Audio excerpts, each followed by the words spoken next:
Alléluia. Amen. Alléluia. Est-ce qu'il y a des hommes et des femmes qui aiment le Saint-Esprit? Nous allons ici.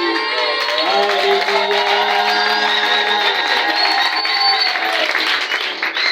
Amen. Alors je vous prie de vous asseoir et que le nom du Seigneur soit béni. Je voudrais remercier le Seigneur pour la grâce que nous avons ce soir d'être réunis dans sa présence, mais aussi réunis autour de sa parole. Parce que sans elle, nous ne sommes rien. Sans la parole du Seigneur, nous ne pouvons rien faire également. Amen. Et donc nous bénissons Dieu vraiment pour ce privilège qu'il nous a manifesté encore par sa grâce ce jour. Et pour ce mois merveilleux dans lequel nous sommes entrés déjà, parce que nous sommes au 2e jour. Merci à l'apôtre. C'est toujours vraiment un privilège, n'est-ce pas, d'avoir de tels moments et d'être,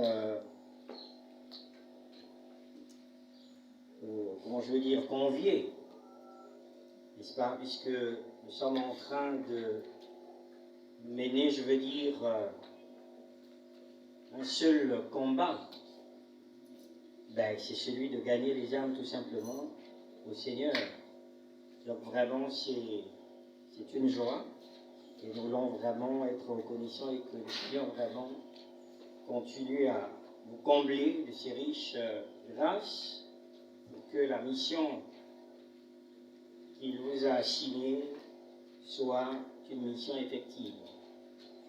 Merci aussi au pasteur Évrard et sa femme, dont j'ai fait la connaissance il y a quelques semaines, je vais dire, peut-être le mois passé, je crois.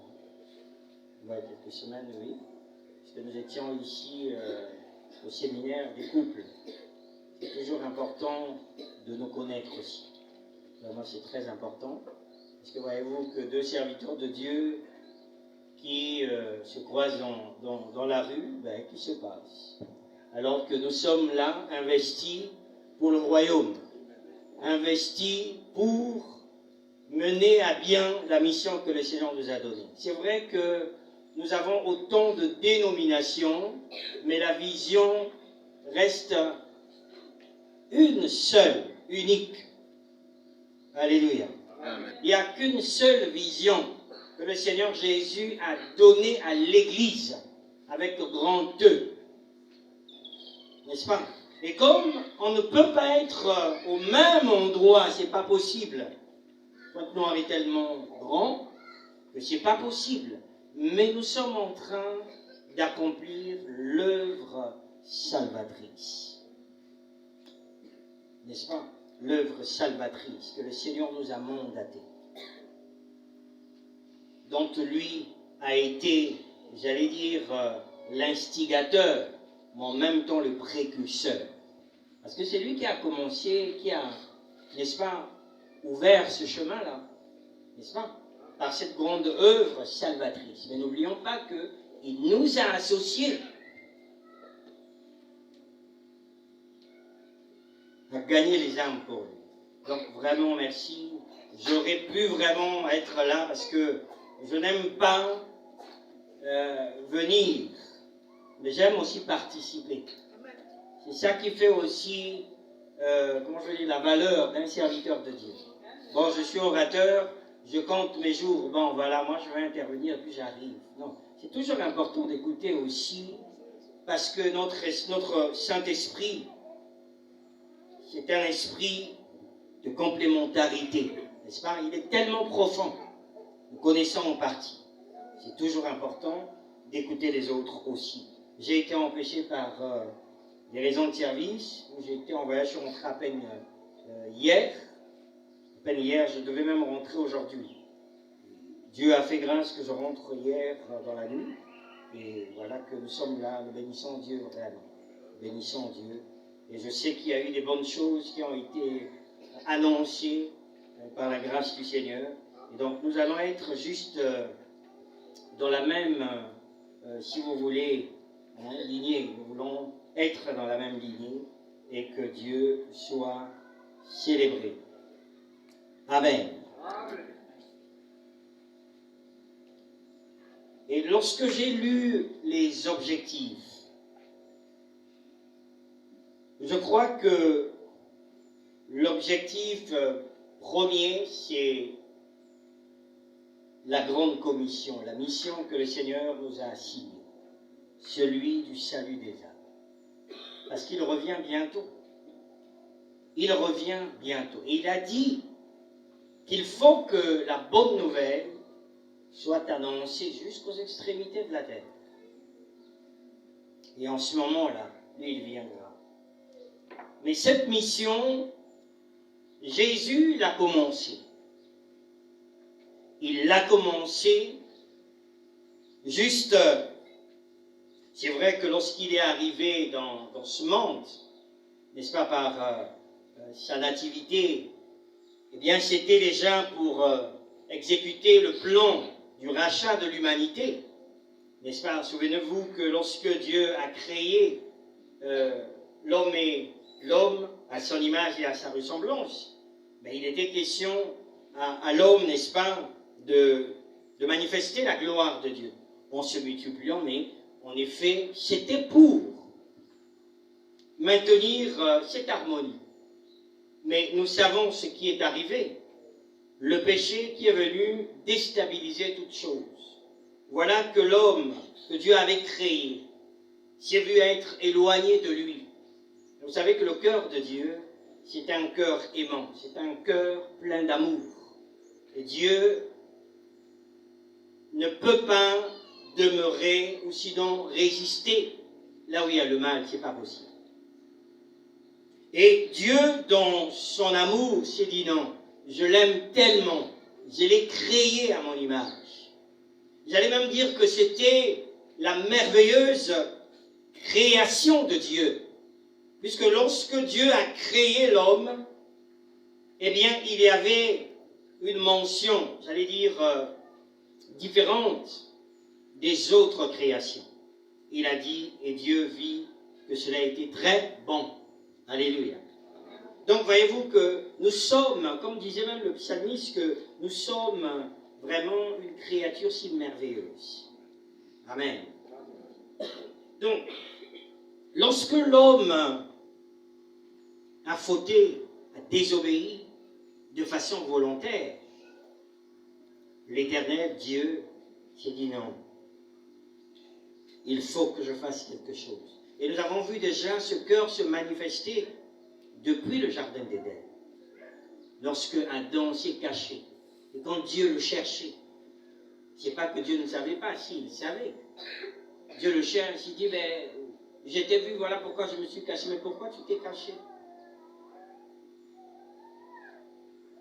Et Dieu a tué l'animal qui typifiait, n'est-ce pas, le sacrifice de Jésus qui devait, n'est-ce pas, s'accomplir. Mais c'était déjà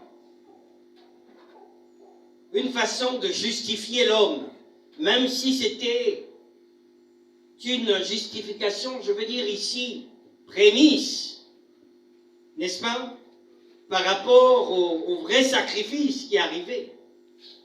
Mais il a fallu que Dieu manifeste cela. Et donc, c'était déjà le cœur de Dieu qui s'exprimait. Et aussitôt, Dieu a enclenché le plan du salut, le plan du rachat. On a vu comment Dieu a cheminé avec des hommes, mais aucun homme n'a satisfait le cœur de Dieu. Aucun homme. Aucun homme. Même quand vous avez l'habitude de demander l'onction d'Élie, il y a des moments, ben écoutez, j'ai envie de dire, mais est-ce que vous comprenez? Élie n'a pas satisfait le cœur de Dieu. Et voilà comment Jésus va rentrer en scène. Jésus, le Fils de Dieu, arrive. Et regardez un peu ce qui est merveilleux, lorsque il est né et il arrive à 30 ans et il devait commencer son ministère, ce pourquoi il était arrivé, ce pourquoi il était mandaté, il est passé par les eaux de baptême. Et là, la Bible nous dit, lorsqu'il est sorti de l'eau, le Saint-Esprit est descendu sur lui, n'est-ce pas, sous forme de colombe, et a une voix qui s'est fait entendre, que celui-ci est mon fils, bien-aimé en qui j'ai placé toute mon affection. N'est-ce pas? Toute mon affection. Et c'est alors que finalement il va commencer avec la mission qu'il commence. Amen. Amen. Il a commencé, et nous savons, et c'est ce qui nous conduit au passage que nous avons pris de Luc 4, 18 à 19. Nous allons lire ce passage d'abord, et peut-être dans un laps de temps, nous allons juste dégager peut-être la pensée du Seigneur ce soir.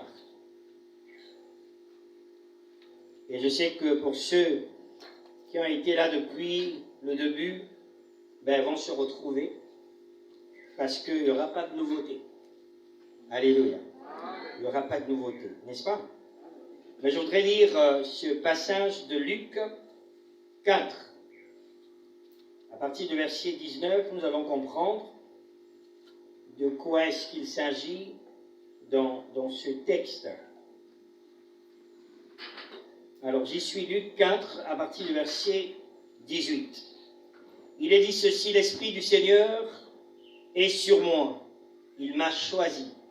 Dans d'autres versions, il est question de il m'a oint pour annoncer la bonne nouvelle aux pauvres.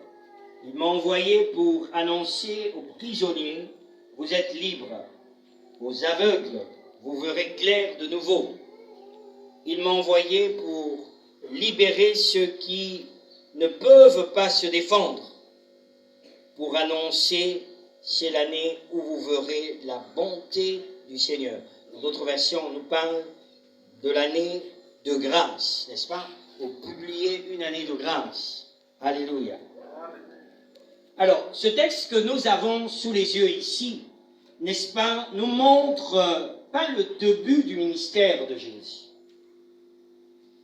Non, pas le début du ministère de Jésus. Parce que si vous lisez un peu, vous allez vous rendre compte qu'en réalité, Jésus avait déjà commencé à œuvrer. Dès qu'il est sorti des eaux de baptême, il a commencé la mission pour laquelle il était venu sur la terre. Vous allez me dire, mais c'était quelle mission? Mais la mission de venir nous sauver. Mais pourquoi, quand il est venu, aussitôt, il n'est pas allé à la croix? Parce qu'il savait que c'était par la croix qu'il fallait qu'il sauve l'humanité. Mais je vais vous dire que tout le temps que Jésus a passé, mais c'était pour nous montrer le cœur de Dieu le Père, le cœur de son Père. Que lorsque, désormais, vous avez une situation, ne fouillez pas ce Dieu-là. C'est un Dieu bon, c'est un Dieu aimant. Il est rempli d'amour. Allez vers lui tout simplement. Voilà pourquoi Jésus a pris autant de temps. C'était pour cela. Mais sinon que Dieu est assez puissant, Jésus venait, aussitôt il le faisait. Voyez-vous? Donc tout ce que nous lisons dans la parole de Dieu, bien aimé, a une signification, a un sens. Et donc ne lisons pas juste pour le plaisir de lire.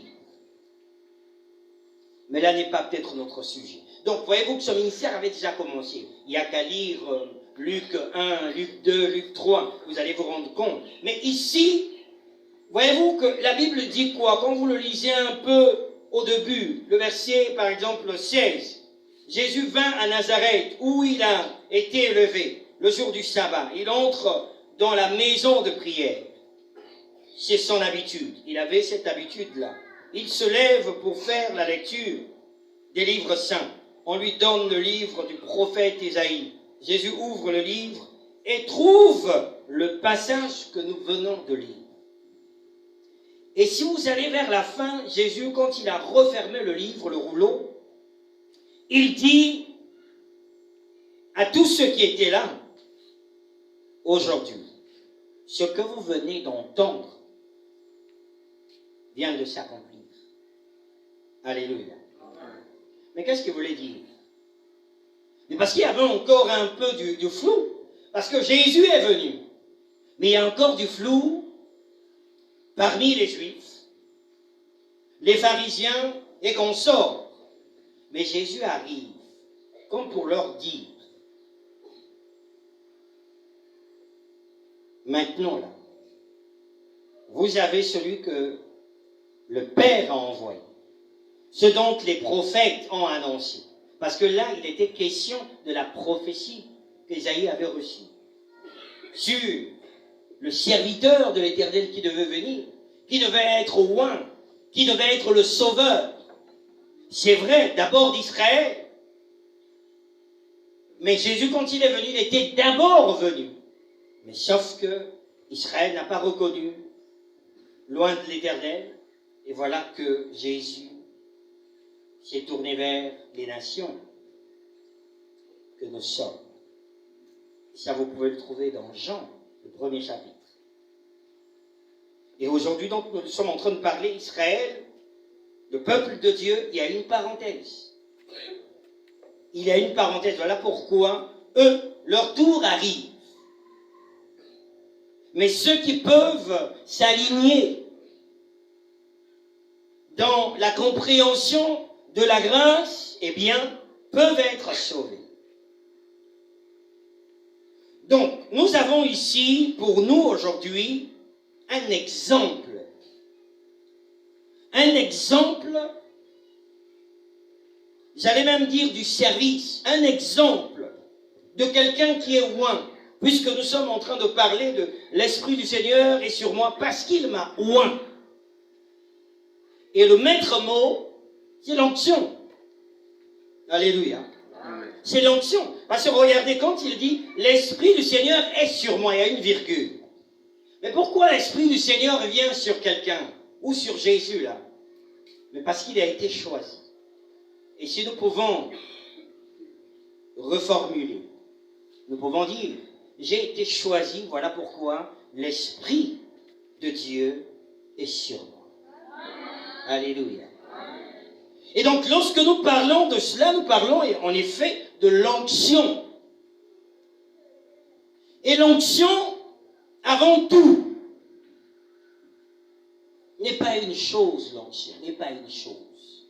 Voilà pourquoi les gens ont du mal à comprendre ce texte d'Actes des Apôtres, quand le Seigneur dit que « mais vous recevrez une puissance ». Et voilà qu'on lit rapidement, sans faire attention, qu'il y a une virgule. Mais vous recevrez une puissance, virgule, le Saint-Esprit. Ça veut dire que quand le Saint-Esprit viendra, c'est alors que lui va vous communiquer, vous affecter une puissance afin que vous fassiez quelque chose bien.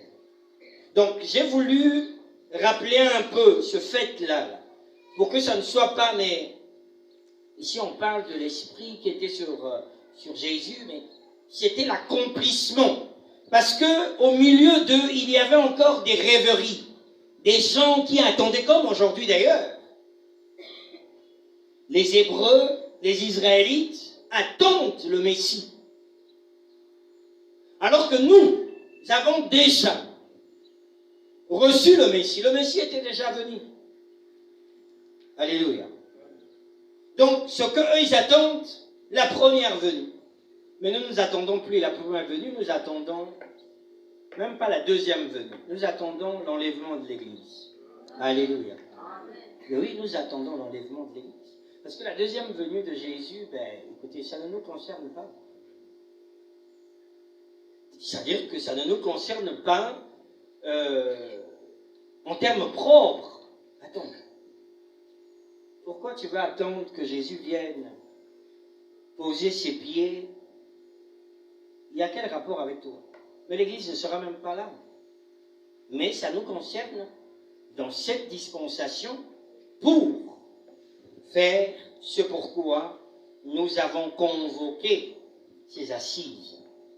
c'est pour que nous annonçons l'évangile, afin que ceux qui ne connaissent pas encore le Seigneur, mais le découvrent, en leur disant, attention, voici l'opportunité que Jésus nous donne pour échapper à ce qui arrive. Car le Seigneur ne nous a pas destinés à cela.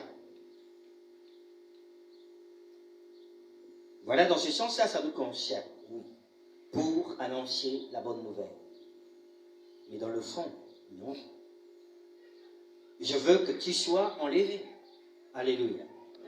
Donc, c'est un modèle ici. C'est un exemple. Jésus, lui, parfaitement Dieu, qui est venu dans ce monde, avait besoin, pour accomplir la mission du Seigneur, la mission qui lui a été assignée, il avait besoin de l'Esprit de Dieu.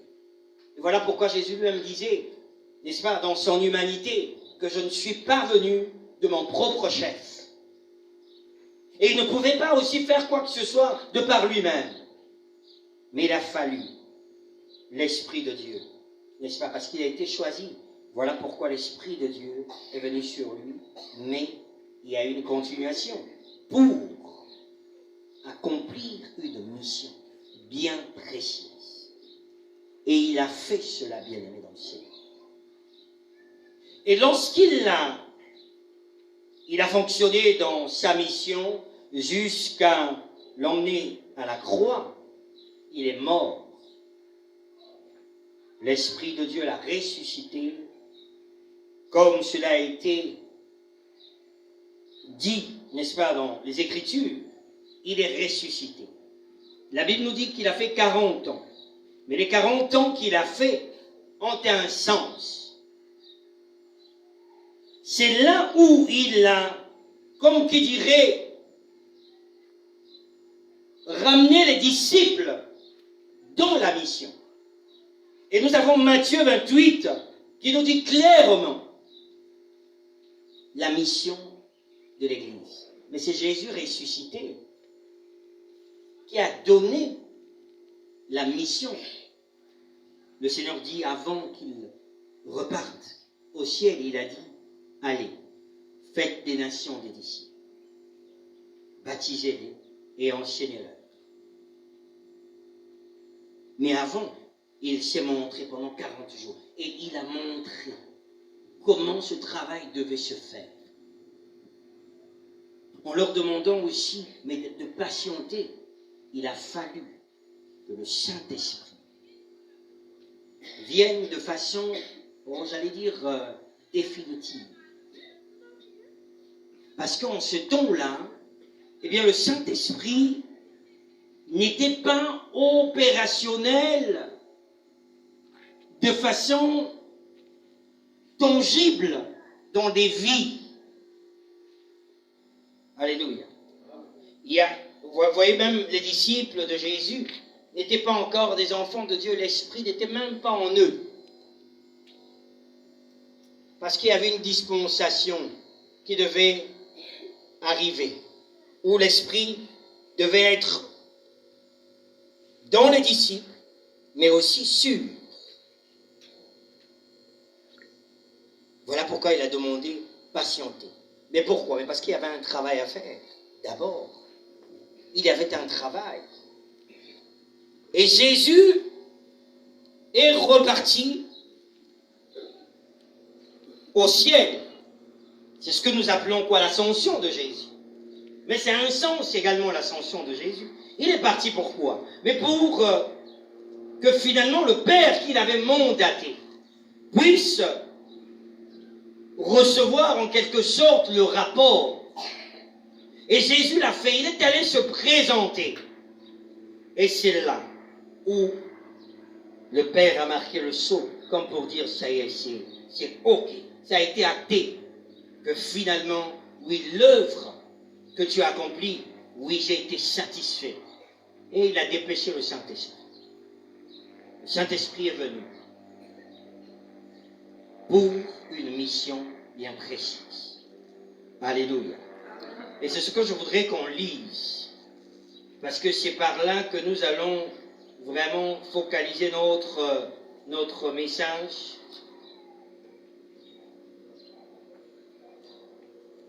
Je vais vous lire Jean, le chapitre 16.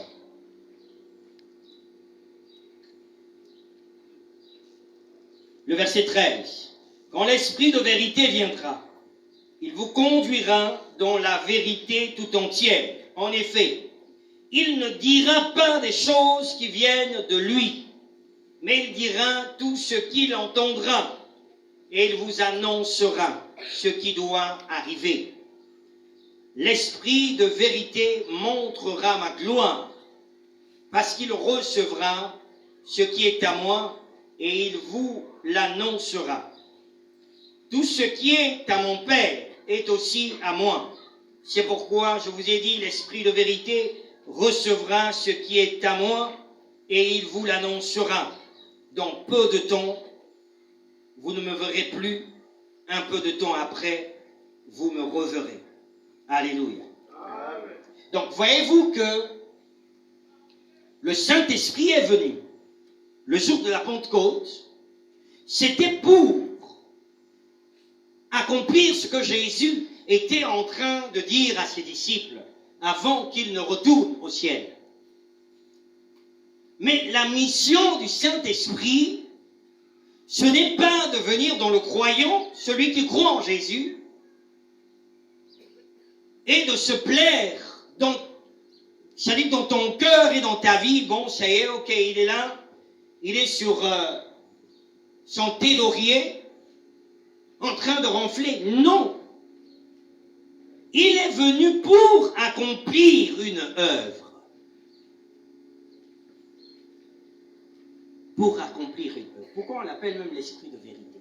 Mais parce qu'il sait. Parce que le Père savait que dans le monde, il y a un esprit qu'on appelle l'esprit de l'erreur, l'esprit du mensonge. Comme d'ailleurs aujourd'hui, lorsque nous invitons des gens, même à l'église, qu'est-ce qu'ils ne nous disent pas? Oh, encore des mensonges. Mais c'est à cause de cet esprit du mal. Et si nous ne faisons pas attention, nous allons plonger dans ce mensonge. Voilà pourquoi on a besoin de l'esprit de vérité pour que lui nous emmène, n'est-ce pas, à réaliser ce que Jésus a annoncé, mais aussi nous conduire non seulement dans cette vérité, bien-aimé dans le ciel. Donc, si tu es enfant de Dieu, ça veut dire que le Saint-Esprit est en toi, oui. Mais il est en toi pour un objectif. Pour un objectif. Le Saint-Esprit ne peut pas venir dans une personne que Dieu n'a pas choisie. C'est pas possible. Amen. C'est lui qui appelle, n'est-ce pas? Et ici, lorsque je parle de l'appel, je fais allusion au premier appel. L'appel du salut. C'est un appel. C'est un appel. Nul ne peut venir à Jésus si le Père ne l'attire. Mais comment le Père l'attire? C'est par le Saint-Esprit. C'est lui qui convainc. Quand le Saint-Esprit viendra, il convaincra le monde de péché et du jugement.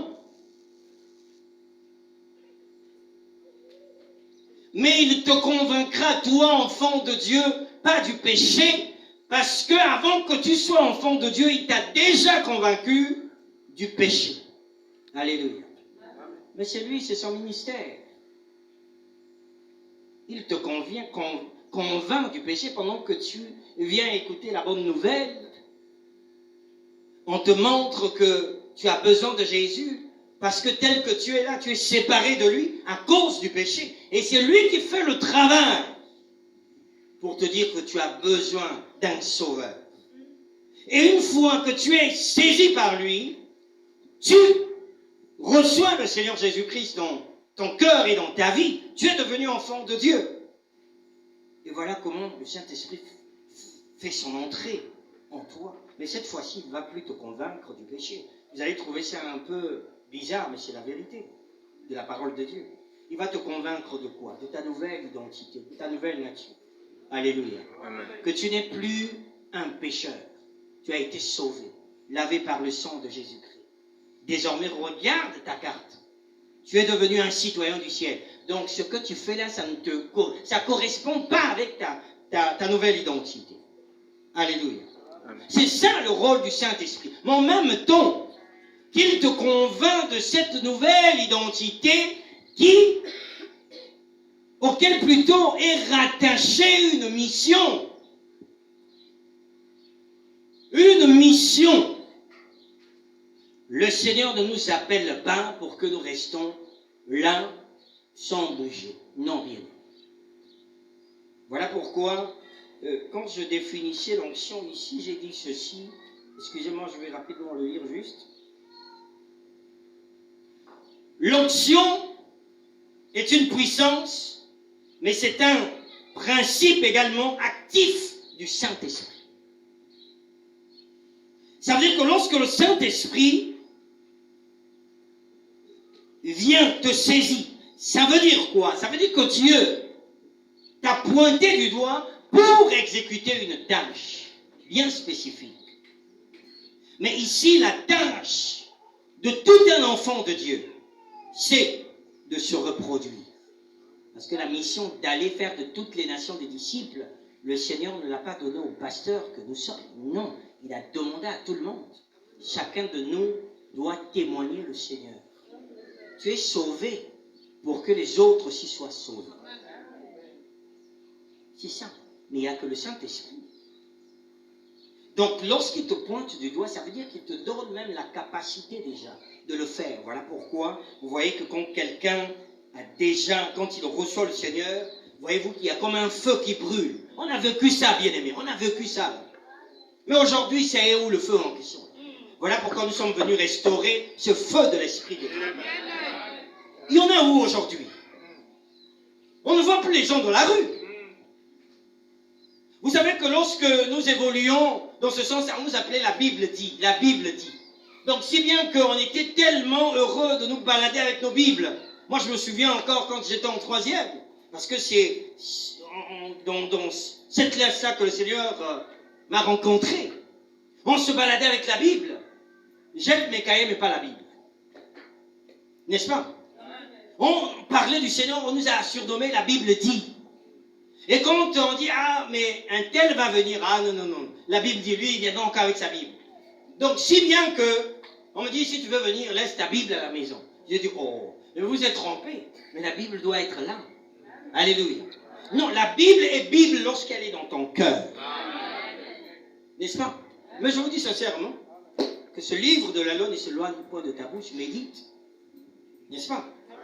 Mais, à quel moment elle est la parole puissante de Dieu? Pas quand elle est là. Non, quand tu as lu, tu as intériorisé, n'est-ce pas? Et quand tu confesses. Alléluia. Oui, c'est ça, bien-aimé dans le Seigneur. J'ai dit, oh, mais ces gars-là, ils se trompent. Mais ça est là. Et quand on arrive, même quand on parle des mathématiques, tout ça, tu entends juste, la Bible dit. On dit, eux. Non, ils sont devenus fous. Il est devenu fou. Mais ça existe encore où, là? Ça existe. Mais quelle est la place du Saint-Esprit? Moi, j'ai envie de te poser la question. Est-ce que vraiment tu as le Saint-Esprit? Est-ce que vraiment tu as le Saint-Esprit? Parce que quelqu'un qui a le Saint-Esprit n'est plus jamais la même personne. Paul a dit ceci, ce n'est plus moi qui vis. Ce n'est plus moi qui vis, c'est Christ qui vit en moi. Mais à quel moment Paul l'a dit? Il a dit à quel moment? Lorsqu'il a rencontré l'excellence de la connaissance. Mais l'excellence de la connaissance, ce n'est pas un livre, c'est une personne, Jésus. Il a considéré le reste, même la fougue qu'il avait, quand il était dans le judaïsme. Il a considéré, non, je suis passé au pied de Gamaliel. Non, Gamaliel ne m'a pas enseigné. Cet homme-là, non, il y a quelque chose ici, là. Il a appelé cela, pas seulement de la connaissance, l'excellence de la connaissance de Christ. Parce que c'est une connaissance excellente. Ça te rend excellent. C'est-à-dire que ça change ta façon de penser. Ça change même ta conception. Ça change tes actions. Mais bien aimé, c'est où là? Nous qui disons le Saint-Esprit, Pentecôte arrive là, alors vous entendez là, voilà, c'est ça le Saint-Esprit. Oh, c'est quelle histoire ça? Et quand on a fini le là, alors c'est fini, ça y est, c'est fini. On attend Pentecôte 2024. On attend Pentecôte 2024. Mais la Pentecôte pour nous bien aimés, c'est tous les jours. Parce que le Saint-Esprit vit en nous. Je vais vous lire ce que Paul a dit. Ah, vous savez que c'est bien aimé. C'est-à-dire que si je vous montre ce que j'ai écrit, hein, c'est même plus ça ce que nous sommes en train de dire là. C'est plus ça. Mais c'est ça aussi l'onction du Saint-Esprit. Parce qu'en fait, c'est pas nous, c'est lui. Alléluia. C'est lui qui doit faire son travail. Alléluia. Laissez-moi vous lire, il y a un passage que j'ai trouvé de Paul ici dans Éphésiens, je crois, 3, à partir du verset 7. Dieu dans sa bonté m'a donné d'être serviteur de cette bonne nouvelle, et grâce à l'action de sa puissance. Alléluia. Grâce à l'action de sa puissance. Mais or, nous avons défini l'onction, n'est-ce pas, comme étant quoi? Comme étant, non seulement que c'est une puissance, on a dit que c'est un principe actif du Saint-Esprit. N'est-ce pas? Ça veut dire que c'est la manifestation de l'Esprit de Dieu dans la vie d'une personne. C'est ce que ça veut dire. Donc, lui, il est venu avec un mandat. Son mandat, c'est quoi? Mais c'est de te remplir. Son mandat, c'est de te booster, de te donner les capacités nécessaires afin que tu accomplisses la mission d'ambassadeur. La mission d'annoncer la bonne nouvelle. Parce qu'au dehors, nombreux sont enlisés dans la mauvaise nouvelle. Ça pullule au dehors, n'est-ce pas? La mauvaise nouvelle. Mais ici, lui, il vient te rappeler la parole de Christ.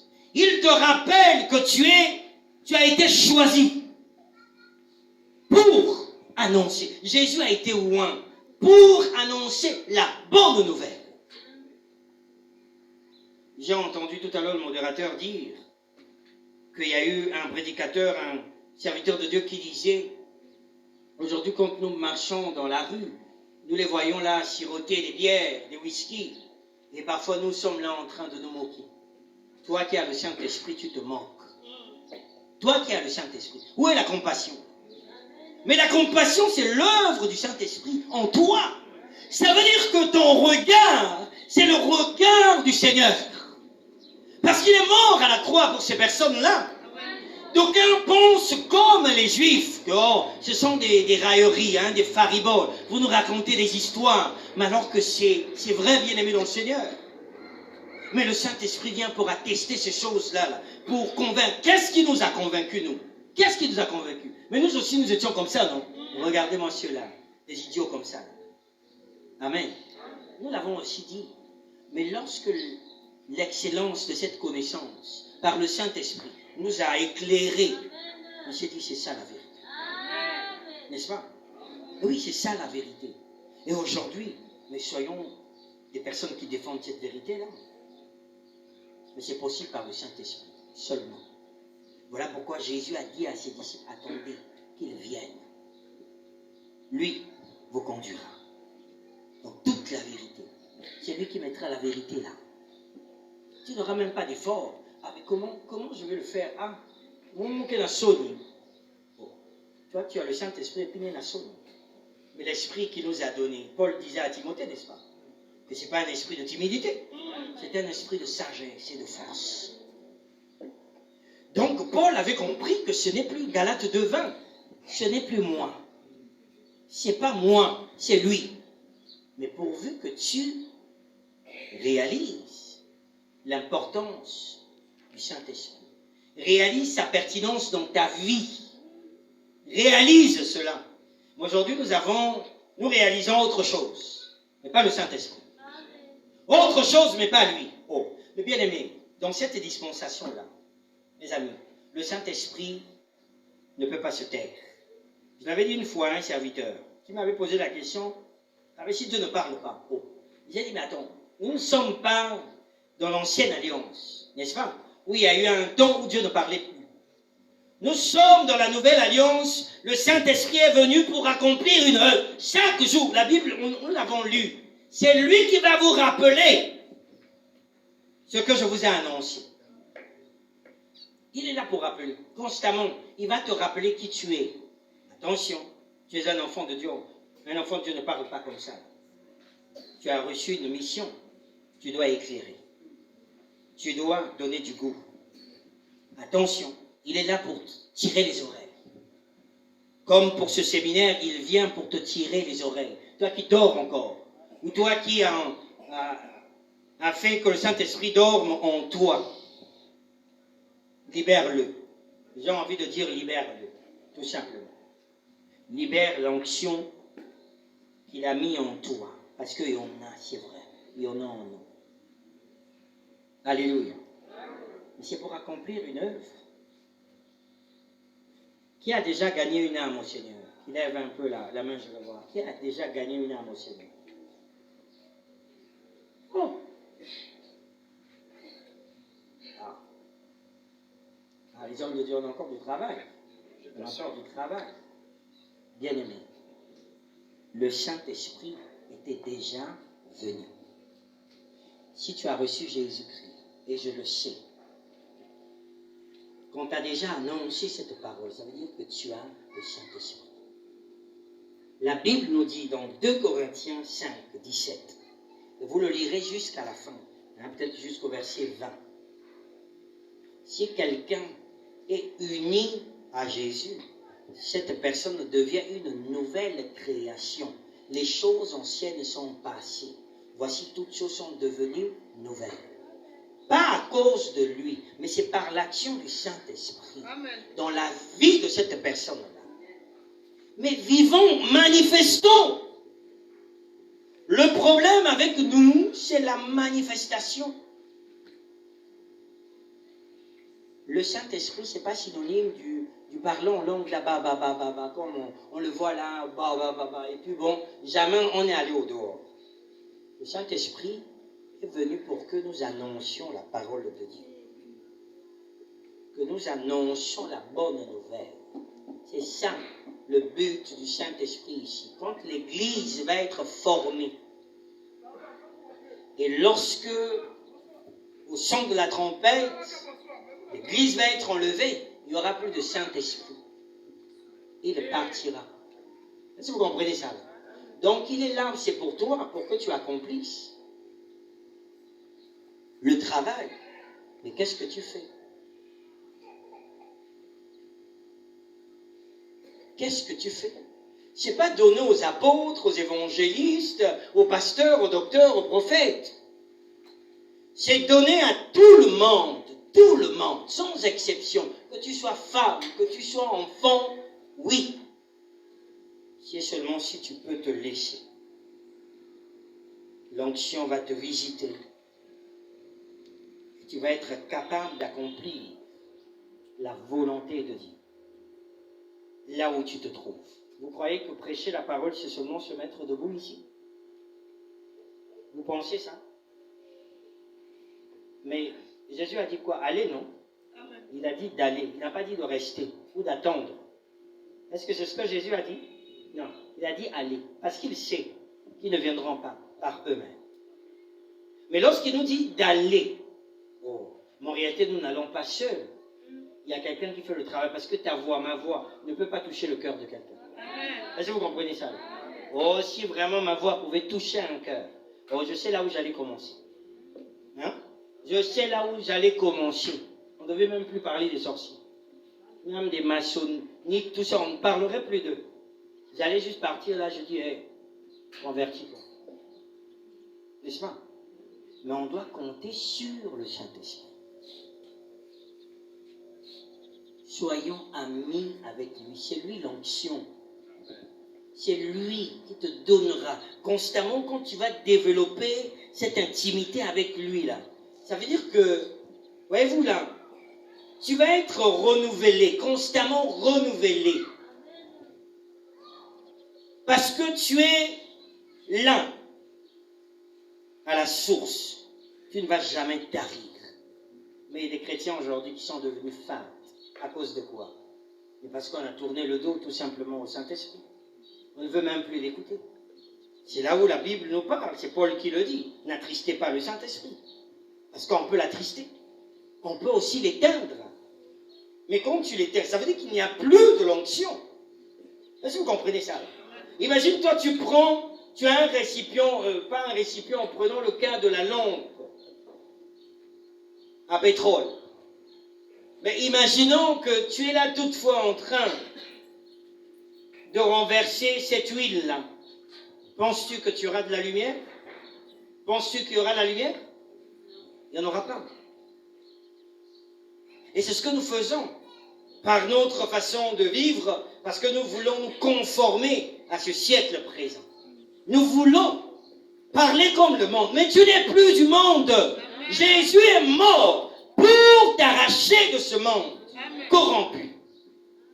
Mais c'est un privilège, bien-aimé. C'est un privilège d'être appelé enfant de Dieu. Hier, c'est Paul qui le dit. Allez lire Éphésiens 2, Éphésiens 3. Autrefois, nous étions ennemis de Dieu. Nous étions égarés. Chacun de nous se vautrait dans la boue du péché. Chacun de nous suivait sa voie. Et la Bible même dit que nous étions dans le train dont le conducteur est le prince du monde des ténèbres. La destination de ce train-là, c'est où? En tout cas, c'est pas Brazzaville. C'est pas le ciel, c'est l'enfer. Alléluia. Mais Jésus, dans son amour, regardez même Jean 3,16, l'intensité de l'amour de Dieu. L'intensité. Non, Dieu n'a pas dit qu'il nous a aimés. Dieu a aimé le monde. Non, non. Il a tellement aimé le monde. Quelle intensité. Il a aimé le monde. Et c'est ce qu'il a fait, il est venu. Ce n'est pas toi et moi qui sommes venus à lui. C'est lui qui est allé nous chercher. Même si tu me dis, on m'avait invité, je suis venu. Non, la personne qui t'a invité là, c'est le Saint-Esprit. Il s'est saisi de lui pour que la main de Jésus t'atteigne et que tu viennes à lui. C'est lui qui est l'instigateur, mais c'est lui aussi qui est l'auteur de cela. Mais tu es venu. Veux-tu repartir encore? Mais regarde quand tu étais enfant du diable, quand tu étais sous son emprise, tu étais comme un pion qu'on poussait. On pouvait te pousser, tu es là, même avant d'arriver au coin là-bas, pouf, on te ballotte encore de l'autre côté là. Mais aujourd'hui, tu es heureux, tu es heureuse. Mais c'est l'action du Saint-Esprit. Ce n'est pas l'action d'un homme. Même si aujourd'hui, vous avez des fanfarons qui vous racontent « Je suis puissant », tu es puissant. Puissant par rapport à quoi? Ah, tu es plus que Paul qui a dit que je puis tout par celui qui me fortifie. Mais qui le fortifie? Mais c'est le Saint-Esprit. Oh. Mais il est né spirituellement parlant, mais dans la dispensation du Saint-Esprit. Alléluia. Mais qui le fortifie? Je puis tout par celui qui me fortifie. Bien-aimé, l'onction nous a été donnée. Tu peux maintenir cette onction-là par ta relation avec le Saint-Esprit. C'est lui l'onction. C'est lui l'onction. Et c'est lui qui l'octroie. Mais seulement pour accomplir une tâche pour la gloire de Dieu. L'onction n'est pas là pour des simagrées. L'onction ne nous a pas été donné pour faire des grimaces, hein, ou, comment on dit ça, épater des gens. Bon, je viens ici, bien vous savez que c'est moi. Non, l'onction c'est pour glorifier Jésus. C'est pour le glorifier. Nous l'avons lu. Quand il viendra, il va me glorifier. C'est ce que Jésus dit. C'est pour lui donner gloire. Le Saint-Esprit, c'est pas, comme on dit, moi, dans mon salon, hein? Va là-bas. Viens ici. Fais-moi de l'argent. Comme ça se passe aujourd'hui. Vous connaissez l'histoire dans la Bible de, comment on l'appelait déjà là, Simon le magicien. Vous connaissez, n'est-ce pas? Lui, quand il a vu dans Actes 8, 9, quand il a vu les apôtres accomplir des choses par le Saint-Esprit dans le cadre effectivement de leur mandat, il s'est dit, ça veut dire que chez moi là ça ne marche plus, si seulement si eux peuvent me donner ce qu'ils ont là, je serai très puissant. Il est venu avec de l'argent. Il est venu avec de l'argent. Alléluia. Non, l'onction du Seigneur, du Saint-Esprit plutôt, c'est pas au prix de l'argent. N'est-ce pas? C'est la grâce du Seigneur. C'est lui qui nous a choisis. Comme a dit Jésus, l'Esprit du Seigneur est sur moi parce qu'il m'a choisi, parce qu'il m'a oint pour annoncer la bonne nouvelle. Est-ce que nous ne pouvons pas être dans la peau de notre Maître, Jésus? Est-ce que nous ne pouvons pas faire comme lui? Mais si nous sommes enfants de Dieu, mais faisons comme notre Père, tout simplement. Tel il est, tel nous sommes dans ce monde. Est-ce que vous comprenez? Non, pas que tel nous serons. Tel il est. Il est où actuellement? Assis dans la gloire. N'est-ce pas? Mais tel nous sommes. Nous ici, là. Mais investis de son autorité. Investis de son onction. Investis de ses capacités afin que nous allions. Jésus ne marchera plus dans les avenues de Pointe-Noire. Il ne marchera plus dans les ruelles de Pointe-Noire. En chair et en os. Mais c'est par toi, voilà pourquoi il t'a affecté le Saint-Esprit. Il t'a affecté le Saint-Esprit pour que lui t'aide. Parce qu'il va te communiquer des choses que tu feras, bien-aimé. Or, si nous pouvons vraiment réaliser ce que nous sommes devenus dans le Seigneur, nous allons accomplir des grandes choses. Nous allons arrêter des plans du diable. Parce que le diable est en train de progresser, n'est-ce pas? Il progresse pendant que toi tu dors. Tu as le Saint-Esprit. L'onction nous rend capables. L'onction nous enseigne. L'onction nous redonne de la vigueur. L'onction nous différencie. L'onction nous maintient dans cette position merveilleuse avec Jésus-Christ. Je veux lire cette conclusion-là avec vous. Je vous ai dit qu'au début, ce ne sont pas des nouveautés, des choses que nous avons écoutées ici. Depuis le lundi, jusqu'à hier, je crois. Jusqu'à hier. Ça veut dire que, regardez un peu ces serviteurs qui sont passés, qui parlent de la même chose. Ça veut dire que c'est quelque chose de très capital. Ça veut dire que Jésus pointe du doigt.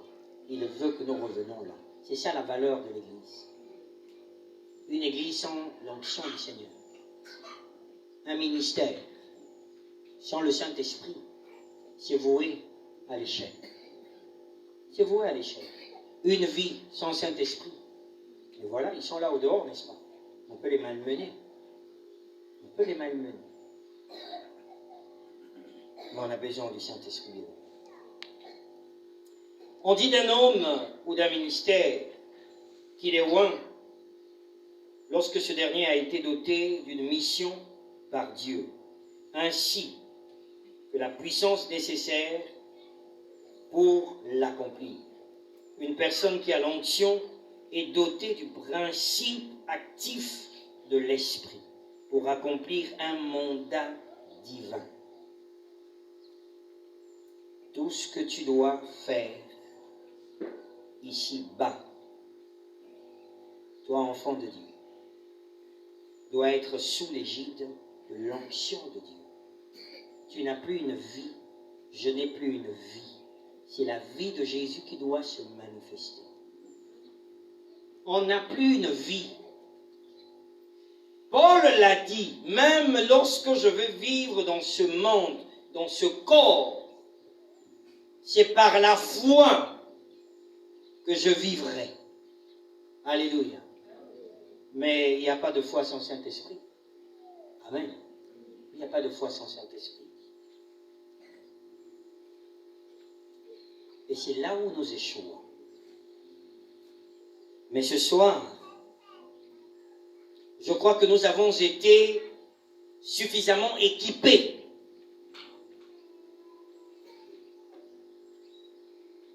par ces assises pour que nous comprenions que nous avons reçu le Saint-Esprit pour accomplir la grande commission, la moisson des âmes perdues. Et cette moisson-là, c'est toi et moi. C'est notre mandat.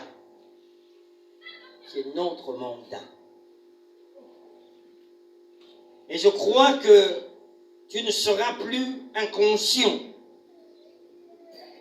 Je crois que pendant cette semaine,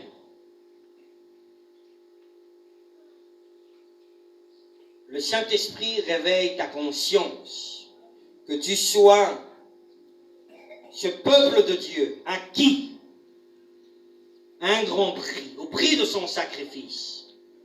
Un peuple qui a été doté de l'onction du Saint-Esprit pour accomplir la priorité des priorités. C'est le cœur de Dieu. Vous savez que le cœur de Dieu bat pour le salut des âmes. On appelle ça, dans le jargon d'évangélisation, le battement du cœur de Dieu, la priorité des priorités, l'urgence de l'heure.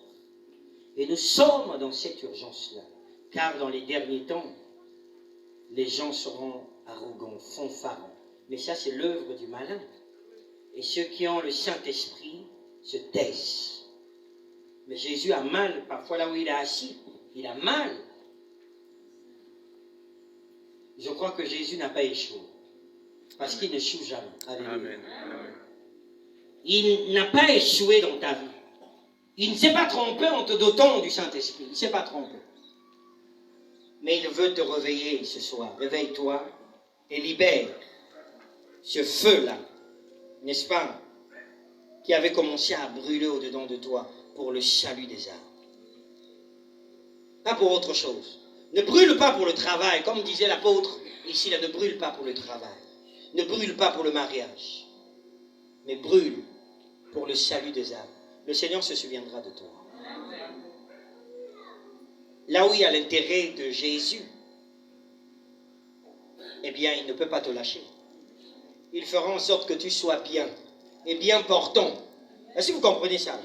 Alors, je ne sais pas si vraiment il y a quelqu'un qui est à fond à l'évangélisation, qui peut faire vraiment un mois malade. Ah non, en tout cas, ça, vraiment, tu es là. Vraiment, tu le fais de tout cœur, pour la gloire de Dieu, pas pour ton m'as-tu vu. Et que Jésus te laisse 2 jours malade, 1 mois malade.